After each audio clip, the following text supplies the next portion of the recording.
Welcome to the podcast, Renee Schulte. I'm so happy you're here and thank you so much for being my guest.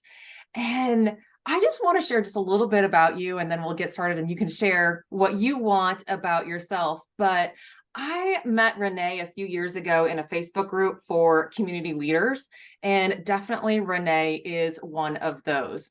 This is where I found out about her background as a therapist, and that was resonated with me because I was too a therapist for over 20 years.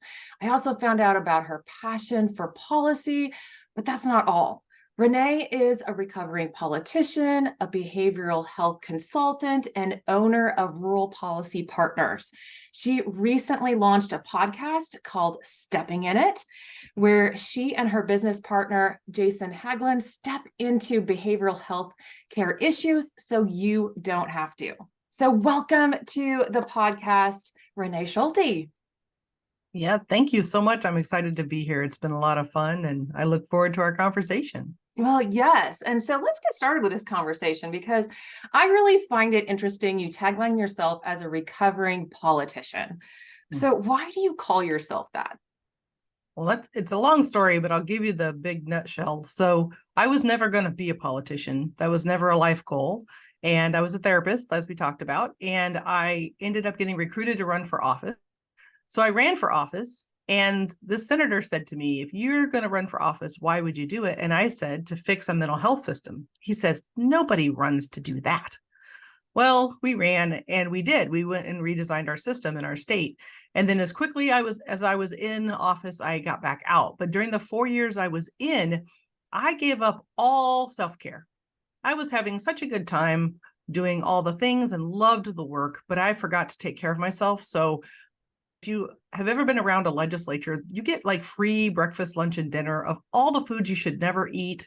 You work way too hard. You get very little sleep. You don't take care of yourself. And what resulted in that was actually a chronic illness that ended up hospitalized after that, after I was done being in the legislature. And so I had to go into this long period of recovery and kind of rebuilding, and that ended my political career. And so the stress of politics is part of what I let go. And so I'm a recovering politician because I actually stay out of that anymore. I had a party that I was associated with, but that is just super extra stressful and I don't need to do that anymore. So I try to stay out of politics and stay in my lane of behavioral health care, which is nonpartisan because all people need health care. So I just try to stay in that lane. So it's been a long journey, but I'm recovering and trying to stay the heck out of there. That's why I'm a recovering politician. That's so interesting. And, you being a therapist and me being a therapist, we have a tendency to really like to, explore the self-care options for people. And so tell me a little, what would you want to, give your 10 cents worth of why self-care is so important to you? Well, the biggest thing I've learned is it's about sleep. And without it, you're going to be a mess. And so for a long time younger, I could go longer without quality sleep and do less hours. But what I found was that my body, it caught up to me ways that I wasn't expecting. And some people have mental health breakdowns without sleep, but instead I had an actual physical breakdown. My body lowered its immune system and I got a really nasty infection in my lungs and required hospitalization and over a year's worth of medication and all this stuff. And it all stemmed from just not sleeping well. And the not sleeping well, that's just the big root, but there's a lot of pieces that go to that, right? So like too much caffeine, just too many late nights of bad foods or drinking alcohol. And there's so many things that impact sleep. And if I had one thing I could tell people is, man, don't mess around with your sleep because it's amazing what that does for you. And a lot of back when we were younger, they didn't really know what sleep really did, but they're starting to figure out, and the research is showing it's super critical. And so that's the one thing, if I could do one thing to keep my self-care together, it's sleep. Yeah, sleep. I kind of like honed in on people is just like sleep, nutrition, exercise, and managing, your thoughts and your responses. Those are like huge things and keeping people well. I know from talking to you, a lot in the last couple of years and just listening to you and listening to your podcast, that you have a love for learning and reading personal development books. And I know Yeah. that you love Benjamin Hardy's book, The Gap and the Gain, because I've seen Yeah. you like, oh yeah, this is huge. Well, Yeah. I also know that you recently read his new book, 10x is easier than 2x. Yeah. So can you share some of like maybe your biggest ahas or your takeaways from that, or even from The Gap and the Gain? Yeah. So the third book in that trilogy is Who Not How. Yes. Gosh, I can't live without that one either. My biggest aha with 10x is that that's how I've lived my life, not even knowing that's what I was doing. So I was really enjoying trying to just figure, oh, there's words to that, right? Sometimes I do things the hard way and then later go, oh, there was a way to like do that. But to really get things done and to leap forward in your life, you have to let go of things that don't work for you anymore. And you have to do some quantum leaps of and shifts of who you are as a person. And so I just think back to several times in my life where I remember those big shifts, and I didn't consciously think of letting 80% of things go so that I could focus on 20, which might have been helpful, right? To actually do that more consciously. What he talks about in the book of letting that 80% of your old stuff go that somebody else can now do for you to focus on the 20% only you can. I didn't know that language, but I've always for sure known that there's certain things that I can do. And then I had recently, within the last several years, learned to think about like what my time is worth and what my hour is worth and how much I get paid for that hour. And then knowing that I could delegate to other people for a lot less money that are much more efficient at doing things than I am in space. And so I had some of those dots connected, but this book really puts a clear focus of what to do. And the big aha for me that's new is thinking of the self-managing company. And I'm on the verge of jumping to that now. And so that whole chapter, I'm going to have to read that a few times about like the levels and how to do it, because that's where we're going. But I didn't know the language of how to get there. So this is going to be a really great how-to for me for that next big leap. That's awesome. Can you share a little bit? I mean, you said, okay, I didn't even know what the words were. I was 10xing and I didn't even know it. Can you give a couple examples of how now looking back that you go, oh, I 10xed, either this part of my life or, this. What are some of those jumps for you? Well, one of the big ones was when I wanted to run for political office. Like I said, I had no background in that. I took as few history or government classes as possible during school just to get out. I didn't want anything to do with it, didn't like it. And so when I was recruited to run, I knew nothing. So I was 100% saying, hey, somebody has to teach me what to do because I don't know what to do. And so I started that, learning from other people pretty quick. And so I did what they told me to do. But to do it, it required a lot of time. So things fell off automatically. I shifted away from the job that I'd had at the time into just campaigning full time. I started, just really focusing on campaigning. So all 80% of all of this other stuff went away. And then when I actually got elected, that happened again. 80% of actually 80% of my time, I was living in a different town. I would travel 2 hours to the Capitol and stay for 4 days a week and then return home on weekends.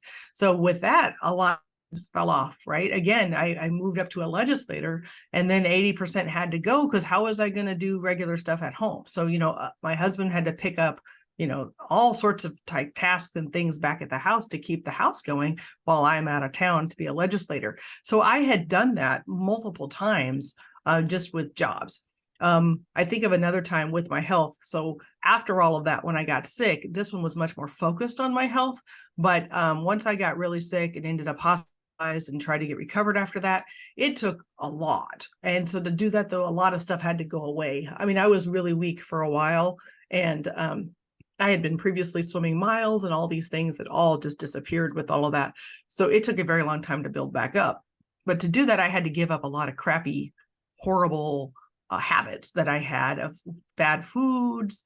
And I lost my gallbladder through there. So changes on what I could eat. So I gave up like weird habits and just, but I didn't think about it consciously. I was so focused on getting healthy that I didn't think about, oh, I'm giving up this 80%. It was more like, oh, to get here, I really have to focus here. And so by focusing on what I needed to do, a lot of other stuff just fell away. But I can look back now and see that those were 10x opportunities that really that 80-20 really did work. I just hadn't really put it in that perspective before. that makes sense. Yeah, I'm just, as you're talking, like sometimes I get visuals in my head. So I get visuals of like Renee in this boat and all of this like stuff that you had before. Like you had to like ditch because the boat was sinking because like it wasn't working. Like I That's right. couldn't move forward, Mm-mm, and with all this baggage, all this other extra weight, these mm-mm, tasks, these responsibilities, or, you know, like you said, food or bad habits or whatever, they had to get out of the boat in order for you to move forward. So I think that's awesome, because I think, you know, when people think, oh, I have to, you know, remove some things, I got to strip away 80%. I don't, you know, we're like hoarders, aren't we? Like, I mean, how many storage units have popped up over the last couple decades? You know, we like to store our stuff, but it's kind of weighing us down. So like the idea of just freeing, you know, some of these things, and not even thinking that, you know, you don't, it's like, I don't need it, mm-mm. right? No, and so one of the people that I have followed besides Dr. Ben Hardy and Dan Sullivan is Michael Hyatt, Mhm. and he has a freedom compass, is what he calls it. And what you do is you sort of put your tasks into zones based on like what you really, your desire zone is like that, what you're proficient at and that you're passionate about. And then you think of the other zones, things that you might be proficient at, but you just don't like, or things that you're passionate about, but you're just not good at, or those other things that you really hate and you're not good at, right? You just don't like it at all. And I've been doing that process now for probably since the first one I ever found in one of my journals is about 2019. So I started like delegating the things that were really the stuff that I hated the most. Mhm. And that, so what it does though is it gets your brain focused on the desire zone of what you want to do. So I don't think about, when I go thinking about a goal, a project, something that I really want, my brain doesn't go to the stuff I have to give up to get there. My brain goes to, how do I get more time? I can get that. And Mhm. to get more time to get that, stuff falls off.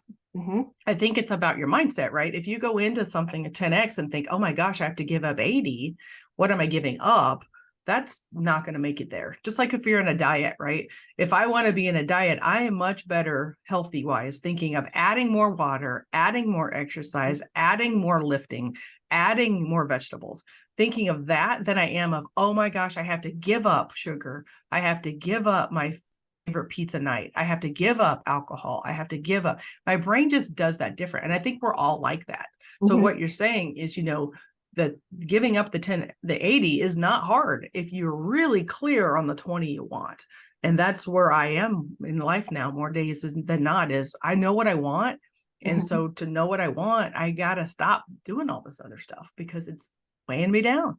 Yeah. I mean, so much, you just, you know, just talking to so much comes up to my mind. One is the difference between growth mindset and limited mindset, you know, just that, just, you know, the growth is approaching things. And it's another way to look at it is a approach versus avoid. And Mhm. so that, you know, your 20% is you're approaching that, you're, you know, looking forward to it, you're growing in that aspect. And the 80%, if you want to look at it that way, is kind of limiting, because you're like, oh, I don't want to give it up. You know, like, you know, you want to hang on to it, and you want to avoid letting go of it. So it really kind of weighs you down. And that whole idea about clarity, if you're really clear on your goal, on what you want, your 20%, this other stuff just kind of fades away, right? Right. Other stuff just Yeah, falls I off. can think of a simple example that your listeners will really relate to, but I needed to give up dairy. My stomach doesn't hold well with that. The inflammation that it causes in my body was causing some of the chronic issues. Now, if you think about that, giving up milk, right, that sounds terrible. And Mhm. that sounds horrible. It sounds like you just can't do it. But I didn't think of it like that at all. It was more like, hey, that doesn't make me feel good. So let's see if I could find something else that I would like that would make my body feel better instead. Yeah. Now, do I never ever eat dairy? No, I'm not a person that gets, there are some people out there that really get sick. I'm Mhm. blessed to not be that. But, you know, I can have some cheese, I can have occasional ice cream, but I know I'm going to pay for it. And Mhm. so now it's more of a, is it a choice I choose based on knowing that I'm going to have consequences for it or not? But it's been a long time now that I've been without, and I don't even feel like I'm without, right? Mhm. I didn't think about it like that. It was like, this is something that's just not right for my body. I did the same thing with soda. I don't know how many years ago now. I Mhm. don't miss it. There's occasionally, sometimes I'm like, well, think about it, but I'm like, yeah, there's no real good qualities to that for me. So Mhm. there's been reasons and ways just to change, but it always is that approach, like you're talking about, looking at what I'm going toward, not what I'm leaving behind. Because if I get stuck, oh my gosh, I can't have blank, Right. then my brain automatically is like, you want that Oh yeah. 100% of the Yeah. time. And that is never as good. So I think about like trying to fill it up with like the good. And so that's absolutely how I have to think of like how I eat, is have to think Mhm. of, what I am trying to do and what I'm trying to add to my life. It's a totally different game. Yeah. Totally different game. Yeah. And I think that's, if anybody's out there, listening to that is just, yeah, look at your viewpoint, your mindset on what you're gaining from this. What's going to serve you better? What makes you feel good? Going in that direction instead of what you're actually having to give up, because it's Mhm. totally different. And you're right. If it's just like, oh, I can't have chocolate, all you think about is chocolate. Mhm.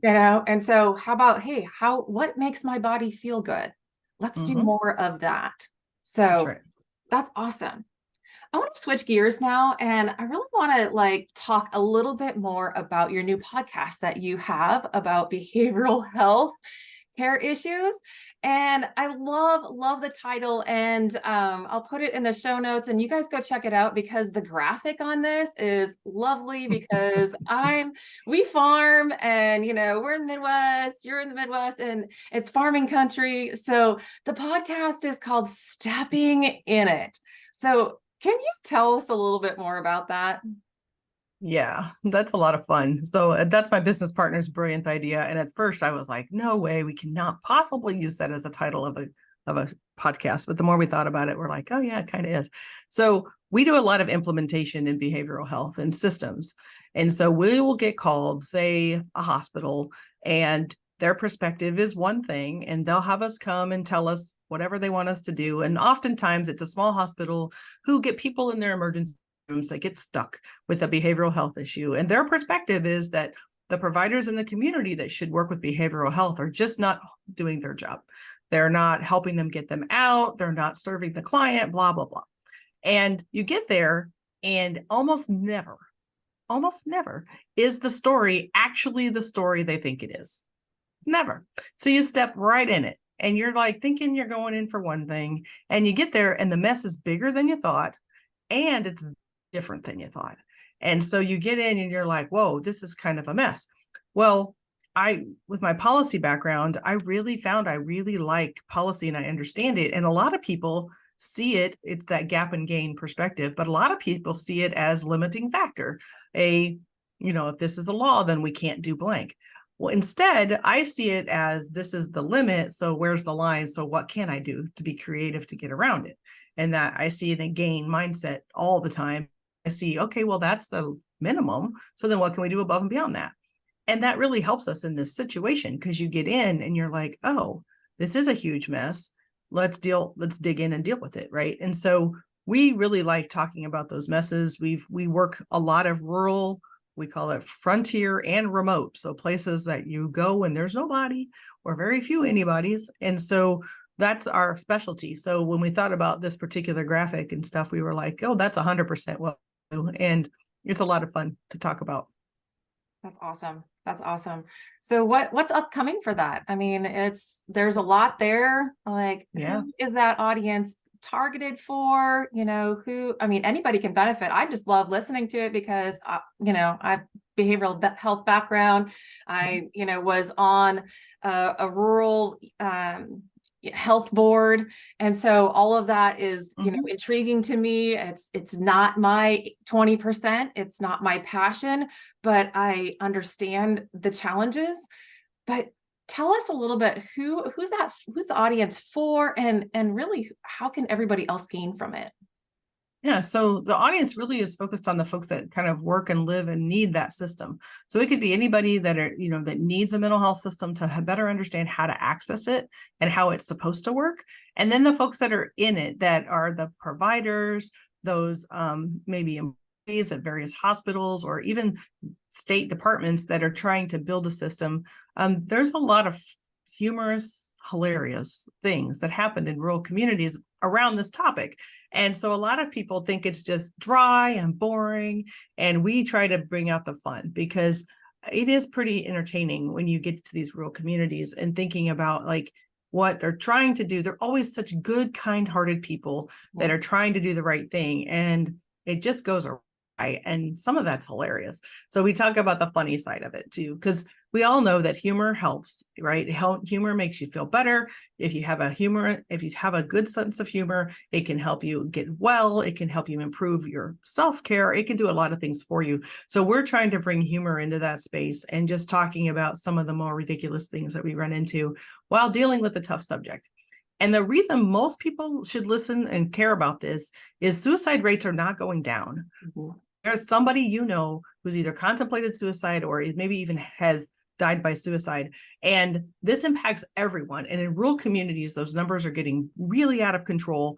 And in our ag and our farming communities, it's even more so. They're one of the top groups in the country that are struggling with this. And so we need to start talking about this. Mm-hmm. And so these people are getting more isolated, more depressed, more anxious. And so because of those reasons, we want to bring this forward today and talk about how the system should and then what people should be able to expect and how they should be able to access it, because it really is a system that government has built. So everyone should be able to access.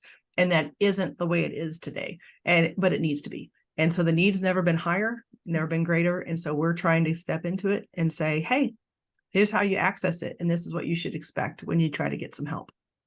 That's awesome because, the education out there has been and continues to be, unfortunately, a mental health, kind of stigma out there about, especially out here, in the ag area, the pride of being able to, weather lots of storms by getting, food out there, just, dependent on the weather, all of these uncontrollables, but yet, we don't access, the things that we need to. So the education of how to access and to help also the providers and the people in the communities that maybe don't quite understand it as well as they could, and just give them a little bit more empowerment to be able to have that knowledge, to be able to get that care that they need and provide better care. That's right. And we also add a recovering politician tip each week because I'm doubling down on self-care. I'm telling you what, it is something we need as individuals, but it's as we need as communities and corporations to think about how do we better care for our employees and for our community members, our neighbors. And so that's a piece that's every single conversation is about, okay, you get to the end of this and maybe it's a tough conversation, but what do you need to do for yourself? Because we have figured out the hard way that we as helpers and therapists and people in this field, if we don't take care of ourselves, we're no good to others. And so we, the therapists and folks that go through these crises, so say, we had 2 derechos through Iowa the last year. Those are straight line winds. Those that don't know, it's kind of like a hurricane, but with a lot less warning, and it wipes out a bunch of stuff across the Midwest. Well, we had one of those that really did a lot of damage. And the people that are in the moment that are helping are those therapists, those helpers, those emergency workers. They do what they need to do. Their adrenaline kicks in and they do what they need to do. But it's always 6 months or so later that the helpers start suffering. And so as we've been through, a pandemic and these derechos, and then there's floods, and then there's, the different inflation issues and the supply chain issues, there's just been a whole lot of big time stress this last 3 years. And so all the helpers that I work with that are people that we would talk to on this podcast, not all of them are okay. And they need to hear it, that it's okay to not be okay. And they need to reach out for help because we all need help. And the helpers, oftentimes those of us that are therapists, doctors, nurses, we suck the most at getting help. And so it's about, hey, I always needed help. You're going to need help. How do we work on that together? So it really is, let's like talk about the tides lifting all boats, right? Let's all work on a behavioral health system so that we all feel better. And it's not just about helping just certain people. It's about everyone.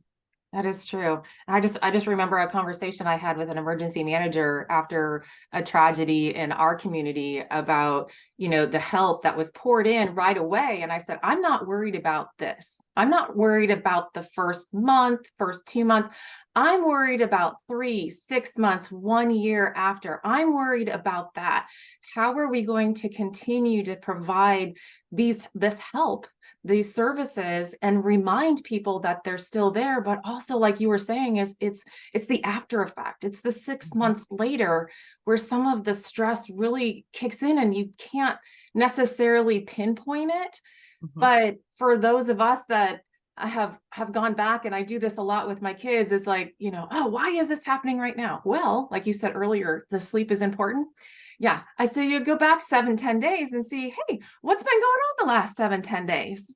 And holy crap, your attitude and your emotional state right now is a reflection of the last 7 to 10 days. Yeah. But it's actually more than that on a lot of people for the stress, because we just stack it. We just stack it. So, Yeah. so important to remember that just because a stress initially happened, on this date doesn't mean that it's not affecting somebody months down the road. Right. And one of the things that most Americans don't know, but they should, we've been tracking the data that's at the National Data Center for Depression and Anxiety. And prior to the pandemic, so in 2019, before 2020 hit, our collective overall level of depression and anxiety in our country was around 11%. Right now, we are tracking above 30%, and it has not gone back down. And it has been over 30% now through 2020, 2021, 2022, into 2023. So for everybody that thought, quote, we went back to, quote, normal, whatever that is that isn't a thing. And so everybody's much higher on edge. The depression and anxiety scores are higher. Now that's two factors, right? Some people may feel more okay to report. So stigma may be reducing, which is awesome, because that means maybe more people feel okay to report. But if you've noticed anything in public lately, people are way more stressed out than they used to be. And that's not going down. It's not changing. And so those workers that you talked about that got into the pandemic, back in 2020, that didn't stop in 6 months. Normally our chronic stress is about 3 months. We're now going on 3 years. And this is sort of this big experiment that one day they're going to write about this period of time and show what it did to people over time. We're living it. And so it really is harder right now for a lot of people. That is really true. So for people listening who think it's harder and they can't make decisions, we said this earlier about sleep, but if you're not sleeping well, you don't make good diet choices. If you're not sleeping well, you don't make good attitude choices. And if you're not sleeping well, you don't make any other good choices. And so a lot of times we think it's willpower, but it's not, it's fatigue. And so, we just have to be thoughtful about like judging and making judgments on this around people, because it's been a lot. And so we just need to help people understand, yes, it's been a lot. You've been through a lot. I've been through a lot. It's impacted us differently. And it's okay to talk about that. And so that's really what this podcast, and why now, because some people are like, what in the world are you doing with this now? It's because this is getting worse. It's not getting better. And we need to step in. And if the system doesn't stand up to actually support people, we're going to be in the bigger trouble. So that's what we're trying to do, is like, we've been in this, the policy realm, my business partner and I, collectively well over 40 years, and we've seen all kinds of things. And so we're just now saying, hey, this is what we've learned through that process, and let us help you kind of avoid some of those big, massive messes. Let's set this up correctly so we can make a difference for people. That's awesome. That's so much good stuff, right? So much good stuff. So much good stuff out there. But we're gonna, as we wrap up here, is there any parting, couple major thoughts or something that you really want to leave the audience with today? Well, now that I've read this book, 10x really is easier than 2x. I've tried to lose 5 pounds before. That's just terrible. It's just a waste of time, because it's the same 5. You gain the 5, lose the 5, gain the 5, lose the 5. When I'm successful, it's actually changing things significantly to hold on to good change and to make a gain. And that's one example, right? And in my business and in my personal life, same is true. If you're trying to just make a little bit more than you made last year, the little bump in your salary might be enough. But if you're really trying to dive into who you really are and the person that you're meant to be, sometimes it just requires a huge change in what you're doing. And it's actually easier because, like I said, the 80%, it just falls away. Mhm. So I stepped up to get elected, going to be a legislator. I didn't know what that meant. But all of a sudden, all the stuff I had to do before doesn't matter anymore because now I got to do this. And so I didn't have to think through, oh, what 80% do I give up? That became obvious. So when you jump in, that 10x, it really is easier than 2x. And I think more people should give it a shot because it's a lot of fun. You're never bored, and there's always a new adventure around the corner. That's awesome. Yes, 10x is actually way easier than 2x. It's a whole different mindset, and you're going to feel a lot lighter, have more joy, have more happiness. But that's awesome. So check out Renee and Jason's podcast, Stepping in It. I'm going to put that in the show notes. But thank you so much for joining me today, Renee. This has been a blast. So fun. I'd love to see you again sometime. Thanks for having me. Yep, no problem. Anytime.